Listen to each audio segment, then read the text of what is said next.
بسم اللہ الرحمن الرحیم۔ السلام علیکم۔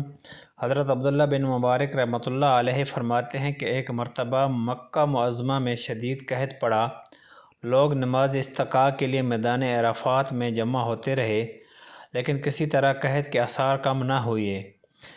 پراپر ایک ہفتہ اسی طرح گزر گیا۔ چنانچہ آئندہ ہفتے جمعہ کی نماز کے بعد لوگ پھر عرفات میں جمع ہوئے تو میں نے دیکھا کہ ایک سیاہ فام ضعیف و ناتواں انسان ہے جس نے 2 رکعت نماز پڑھ کر اللہ تعالیٰ سے دعا مانگی اور سجدے میں گر کر قسم کھائی کہ تیری عزت و جلال کی قسم، اس وقت تک سجدے سے سر نہ اٹھاؤں گا جب تک تو بران رحمت سے اپنے بندوں کو سیراب نہ کر دے۔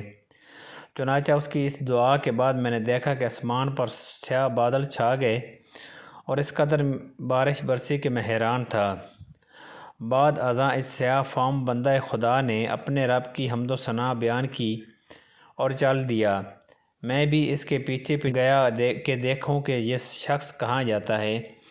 جب وہ چلتے چلتے ایسے مکان میں داخل ہوا جہاں ایک بردہ فروش رہتا تھا، یہ دیکھ کر واپس چل آیا اور صبح کو کچھ روپے لے کر اس بردہ فروش کے مکان پر پہنچا۔ میں نے کہا کہ مجھے ایک غلام خریدنے کی ضرورت ہے۔ میری اس درخواست پر اس سوداگر نے تقریباً 30 غلام مجھے دکھائے۔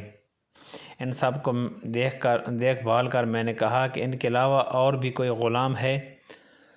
اس نے جواب دیا، ہاں، ایک منحوس سا غلام ہے اور جو کسی سے بات نہیں کرتا۔ میں نے کہا اسے بھی دکھا دو۔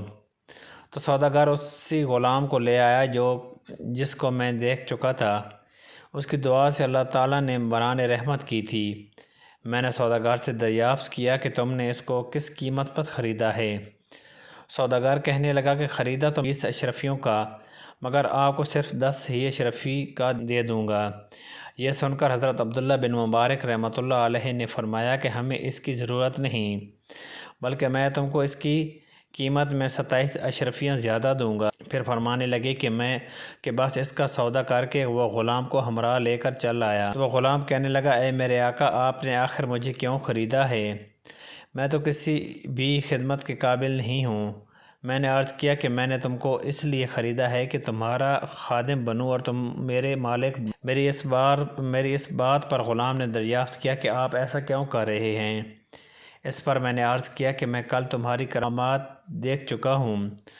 اللہ نے تمہاری دعا قبول فرمائی اور اپنی رحمت کی بارش کر دی جس کے لیے مخلوق پریشان تھی۔ اس نے دریافت کیا کہ کیا واقعی آپ نے ایسا دیکھا ہے؟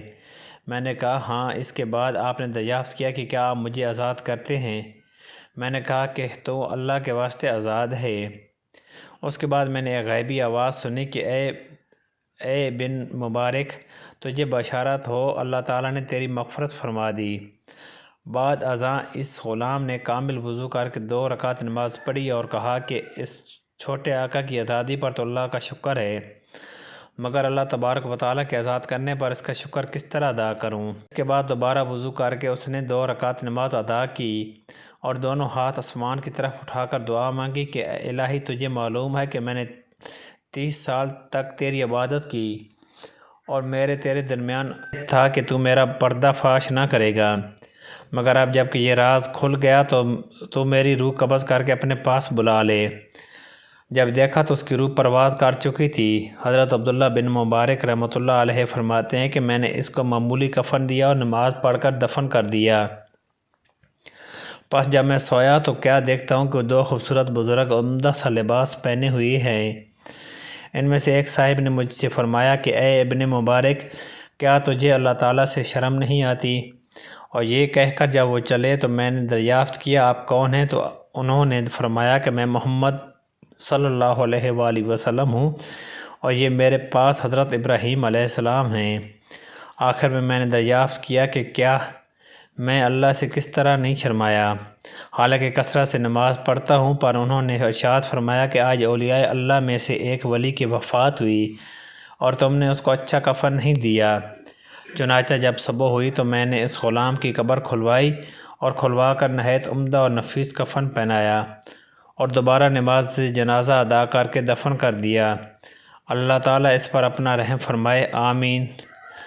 ہم میں یہ سبق ملتا ہے کہ سچ ہے اللہ تعالیٰ اپنے متی اور فرمانبرداروں کی خود عزت بڑھا دیتا ہے۔